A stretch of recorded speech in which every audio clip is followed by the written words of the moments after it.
Hello friend, pipe fitting एक ऐसा subject है कि आपको पूछा जाता है कि फिटर ट्रेड में आपको क्या पाइप फिटिंग के बारे में नॉलेज होना अनिवार्य है।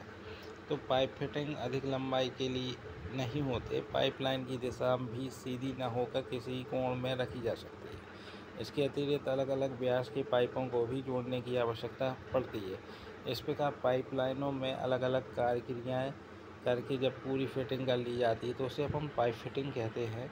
और पाइप फिटिंग में करने के लिए निम्नलिखित एक्सेसरीज की आवश्यकता होती है। ये आपको ध्यान रखना है कि क्या क्या पाइप की आप जब फिटिंग करते हैं, नल या आप बड़े जैसे कि आप नल में पाइप की फिटिंग करते हैं या बड़े बड़े वाटर रिसोर्सेस होते हैं, वहाँ पाइप आपने देखे होंगे कि पाइप फिटिंग होती रहती है।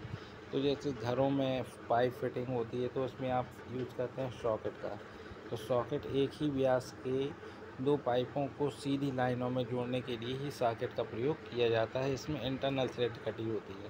तो इंटरनल चूड़ी मतलब कि ये जो इंटरनल थ्रेड कटी हुई होती है। इसके बाद आपको रिड्यूसिंग सॉकेट का भी आप पाइप लाइनों को फिटिंग करने के लिए उपयोग करते हैं, नल वगैरह की फिटिंग करते हैं।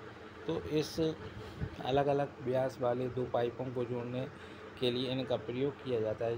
जैसे कि किसी की आपको छोटे डायमीटर का पाइप मिला या बड़े डायमीटर का पाइप है, इन दोनों पाइपों को जोड़ने के लिए आप किसका उपयोग करेंगे? तो जो हैं ये अलग अलग व्यास के पाइप मिले, इनको जोड़ने के लिए आप रिड्यूसर का प्रयोग करेंगे। और बड़ा व्यास या तो दूसरा छोटा हो तो इन दोनों को अंदर इंटरनल थ्रेडें कटी हुई होती है। नेक्स्ट है टी आकार टी आकार के इसका प्रयोग पाइपलाइनों को 90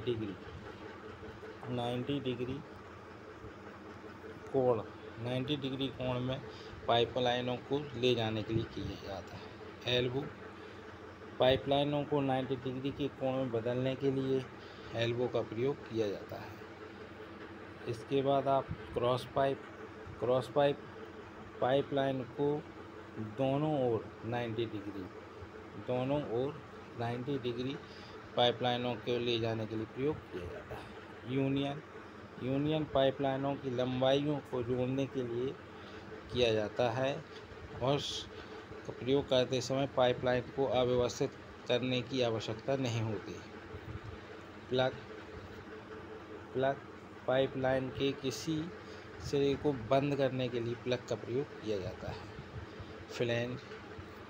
फ्लेंज जो होता है बड़े व्यास के पाइपों को जोड़ने के लिए उनके सिरों पर फ्लेंज को लगाकर नट और बोल्ट से कसकर पाइप की लंबाई को बढ़ाया जाता है। गेट वाल्व जो होता है वहाँ प्रयोग किया जाता है जहाँ पर पानी का बहाव एक ही दिशा में सीधा हो। व्यावहारिक रूप से बहाव अंदरूनी दिशा में के बराबर है, इंटरनल। तो यह ऐसी मेन लाइन सप्लाई के लिए उपयोग होता है जहाँ प्रेशर स्थिर और बहाव की आवश्यकता हो और बहाव को रेगुलेट करने के लिए इसका प्रयोग किया जाता है। ग्लो वाल्व ये है। ग्लो वाल्व जो होता है इसको पानी के बहाव को किसी भी दिशा में ले जाने के लिए प्रयोग किया जाता है।